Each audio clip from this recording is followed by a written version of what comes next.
Graça e paz, povo de Deus, novamente. Que bom poder começar essa semana nesse programa tão especial da nossa cidade, da nossa região. E se você aí agora tiver um tempinho para se colocar em silêncio, diante do Senhor, creio eu que o Senhor fala aos nossos corações a todo momento, O Senhor está sempre diante de nós falando, O Senhor fala. Mas como a oração é um diálogo, a gente fala, mas também a gente precisa parar para ouvir, A gente precisa parar para discernir aquilo que o Senhor tem para nós. E eu tenho uma boa palavra de Deus para você nesse início de semana. Tivemos um final de semana muito abençoado. Creio que você também teve, nas suas igrejas, nas suas comunidades. E eu creio também que essa semana o Senhor tem maravilhas para realizar em sua vida, em seu ministério e também em suas famílias, Que bom poder ocupar esse altar. Agora a gente faz desse lugar a igreja do Senhor, A gente faz desse lugar agora um lugar da habitação do Senhor, onde a gente se desliga um pouquinho do que está à nossa volta, o que está acontecendo, e se liga agora ao trono da graça. Eu não sei se você já se deparou com isso que eu vou falar, mas a presença da glória de Deus, ela é algo extraordinário. Às vezes a gente demora tanto tempo, para estar diante de uma pessoa importante, talvez um prefeito, um vereador, um governador, e a gente agenda com secretária, com aqueles que podem intermediar, mas às vezes a gente não se dá conta de que a gente pode estar na presença gloriosa daquele que tem todo o poder e toda a autoridade. A presença gloriosa de Deus. Eu acho que tem vezes que a gente não se dá conta disso, que a gente pode estar diante da presença da glória de Deus. Vamos entrar junto nessa presença agora através da sua palavra, que vamos compartilhar aqui com os irmãos nesta tarde, iniciozinho de tarde que está começando. Se você puder aí abrir a sua Bíblia onde você estiver agora, de repente está no horário de almoço, ou você está voltando para casa, não sei se você trabalhou pela manhã ou está indo agora para o trabalho, não sei. Mas eu queria ler com os irmãos e com as irmãs o que está lá escrito no livro de Marcos, capítulo 2, versículo 1. Vamos ler alguns versículos para a nossa meditação nesta tarde. Marcos, capítulo 2, versículo 1. Poucos dias depois, tendo Jesus entrado novamente em Cafarnaum, o povo ouviu falar que estava em casa. Então muita gente se reuniu ali, de forma que não havia lugar nem junto à porta. E ele estava pregando a palavra. Jesus estava pregando a palavra do Pai, a palavra de Deus. Vieram alguns homens trazendo-lhe um paralítico, carregado por 4 amigos ou por 4 homens. Não podendo levá-lo até Jesus devido à multidão, devido à casa cheia, por causa da multidão, eles removeram a parte da cobertura do telhado no lugar onde Jesus estava e pela altura do teto baixaram a maca em que estava deitado o paralítico.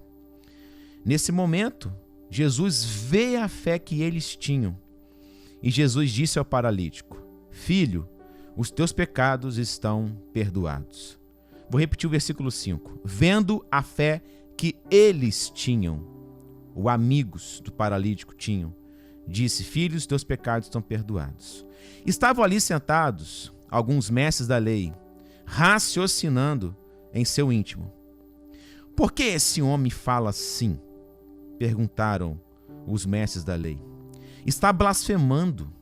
Quem pode perdoar pecados a não ser somente Deus? Jesus, percebendo logo em seu espírito que era isto que eles estavam pensando, disse àqueles homens: Por que vocês estão remoendo essas coisas em seus corações? O que é mais fácil dizer ao paralítico: seus pecados estão perdoados? Ou levanta-se, pega a tua maca e ande? Mas, para que vocês saibam que o Filho do Homem tem na terra autoridade para perdoar pecados, disse o paralítico: eu digo a você, levante-se, pegue a tua maca e vá para sua casa. ele se levantou, ele se ergueu, pegou a sua maca, saiu à vista de todos, que ficaram ali atônitos. Glorificaram a Deus, dizendo: nunca vimos nada igual diante dos nossos olhos. Meu irmão, minha irmã, esse texto ele é um texto muito rico, né? Que a gente consegue tirar aqui várias lições de aprendizado para a nossa vida espiritual, para o nosso dia a dia. Você sabe muito bem que a Bíblia ela é repleta de histórias de restauração, renovo e transformação. Esse texto fala muito de Jesus. Como esse texto fala de Jesus? Primeiro, que Jesus gostava de estar em casas. Jesus, enquanto esteve aqui, o que a teologia chama do Jesus encarnado, ele gostava de estar nas casas das pessoas. Ele sempre se reunia, né? Você vai ver alguns textos da Bíblia de Jesus estar na casa, Jesus ir nas casas. Então, uma das primeiras coisas que esse texto fala conosco é que Jesus gosta de estar dentro do nosso lar, dentro das nossas casas, né? E que bom por isso, né? Que bom que Jesus gosta de se envolver conosco nas nossas casas. Em segundo lugar, esse texto fala que Jesus está sempre rodeado de pessoas. Ele gostava de ficar rodeado de pessoas, né? Pessoas, gente. Era ali o lugar onde Jesus sempre se debruçava, que era ficar perto de pessoas, né? Atender pessoas, escutar pessoas, estar diante de pessoas. Então, Jesus, ele é essa pessoa extraordinária, né? Porém, esse texto que nós lemos, de Marcos capítulo 2, fala que a casa estava cheia. Muita gente estava ali querendo escutar Jesus. Não cabia mais ninguém dentro da casa. Então, as pessoas ficaram do lado de fora para pelo menos ouvir o que ele falava. A outra coisa que Jesus sempre gostava de fazer é anunciar o reino do Pai, né? O reino de Deus. Então ele estava ali na casa, rodeado de pessoas, pregando a palavra. Marcos, em sua narrativa, deixa claro, Jesus estava ali pregando a palavra. Por isso que se reuniu tanta gente. Por isso que se reuniu tantas pessoas. Porque as pessoas estavam carentes, necessitadas de escutar a palavra de Deus. Então, casa cheia, cheia de gente, e Jesus estava ali propagando, pregando a palavra. Para que aquele homem, e aí eu volto para o paralítico agora, aquele paralítico não conseguiu entrar nessa casa cheia. E aí os 4 amigos decidiram fazer algo muito extraordinário, muito curioso, né, no texto da Bíblia Sagrada. Aquele homem, ou aqueles homens, né, os 4 amigos, decidiram encarar um desafio, que é levar aquela pessoa à presença de Jesus. Eu não sei que os amigos escutavam, a Bíblia não fala o nome deles, eu só sei que os 4 entenderam que era necessário levar aquele homem à presença de Jesus, levar aquela pessoa à presença de Jesus. Então, eles não mediram esforços, eles pegaram uma corda, eu penso, eles encararam os desafios, subiram no telhado, tiraram as telhas e desceram aquele homem até a presença de Jesus. Aquele homem, o paralítico, estava vivendo uma situação muito complicada em sua vida. Para aquele homem experimentar o renovo em suas vidas, ele deveria passar por um processo. Aquele paralítico deveria passar por um processo na sua caminhada. Ele precisava experimentar o novo de Deus em diversas áreas da sua vida. Aquele paralítico estava fora do seu meio social. Aquele paralítico estava fora da sua rotina normal. Ele estava impossibilitado de viver uma vida em plenitude. Ele foi roubado da vida mesmo em vida. Ele não conseguia viver a sua vida completamente, ele estava sempre à mercê, rendido à sua dificuldade física. Então, aquele homem precisava sim de um encontro com Jesus. Mas ele sozinho não poderia ir. Ele contou com 4 amigos que encararam o desafio e levaram ele até Jesus. E que bom, né? Eu creio que você deva ir ter alguns amigos que, na hora da dificuldade, te levam à presença de Jesus, né? Isso é muito importante. Ter amigos que sempre tem a consciência de que, olha, eu consigo sim te ajudar, mas a minha ajuda é limitada. Eu consigo sim te ajudar, mas eu sou limitado em algumas coisas. Mas o que a gente não pode deixar nunca é de levar você até Jesus, até a presença daquele que pode todas as coisas, essa presença gloriosa, como eu disse aqui no início. E aí esse homem, meu irmão e minha irmã, coloca aqui um ponto para você refletir, para experimentar o renovo, a transformação de Deus nas nossas vidas, a gente precisa ir até Jesus. Notaram que ele não foi à presença de Jesus sozinho, ele foi levado pelos seus amigos. Há momentos na nossa vida, escute isso, meu irmão e minha irmã, há momentos em que conseguimos ir até Jesus sozinho. Há momentos que a gente está com a coragem, há momentos que a gente está, com a disposição, que a gente tem força para ir até Jesus. Mas há momentos que precisamos de amigos. E tem um certo pastor, não vou me recordar quem disse agora, que o reino de Deus é um reino também de amigos. O reino de Deus é feito também de amigos. Há momentos que sim, a gente consegue ir à presença de Jesus. Mas há momentos que a gente precisa levantar a mão, pedir ajuda e falar, meu amigo, eu preciso até Jesus. Não estou conseguindo ir sozinho. Eu estou com dificuldade, estou triste, estou chateado, estou passando por um desafio. Me leve à presença de Jesus. E nesta hora, meu irmão e minha irmã, que Deus te levante. Que você seja um canal de bênção, um canal de transformação. Um canal, de inspiração para que essa pessoa chegue até Jesus através da sua vida. Através da sua disposição em levar. E não vai ser fácil, né? Vai dar trabalho. Dá trabalho. A vida cristã é feita de desafios. É feita de desafios. Mas com recompensa que tem a gente ser essas pessoas que inspiram vidas para que essas pessoas estejam no lugar certo na presença de Jesus. Não vamos conseguir passar o que a gente tem que passar sozinho. Gente precisa de gente. Pessoas precisam de pessoas. Deus fala de diversas formas, mas uma das formas também que Deus mais fala conosco é através de pessoas. Deus se move também usando pessoas. Nos três textos, Mateus, Marcos e Lucas, que tem essa referência do paralítico de Cafarnaum, as três narrativas, tanto de Mateus, Marcos e Lucas, vai dizer, vendo a fé deles, vendo a fé que os amigos tinham, o Senhor efetuou o milagre. Para experimentar o renovo de Deus, precisamos, em segundo ponto, para experimentar o renovo de Deus, precisamos ser perdoados por Ele. Todo mundo, meu irmão e minha irmã, precisa de perdão. Aquele paralítico precisava ser perdoado. Jesus sabia que não é uma limitação física que paralisa a gente. Ele sabia que o pecado, sim, paralisa a gente.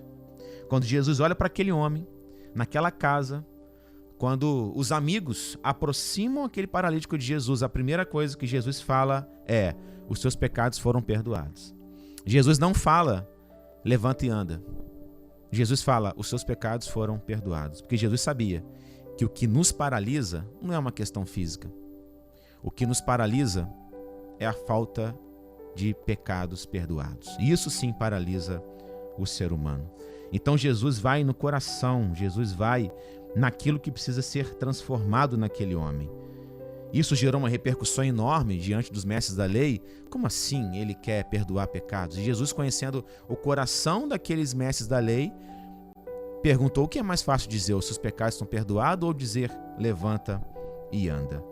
Em alguns momentos, meu irmão, quando a gente chega à presença do Senhor Jesus, a gente precisa sim ter o nosso pecado perdoado e ter a consciência disso. Para mim, uma opinião minha, pastor Ricardo falando, para mim, uma das definições do Evangelho é isso. Os teus pecados foram perdoados.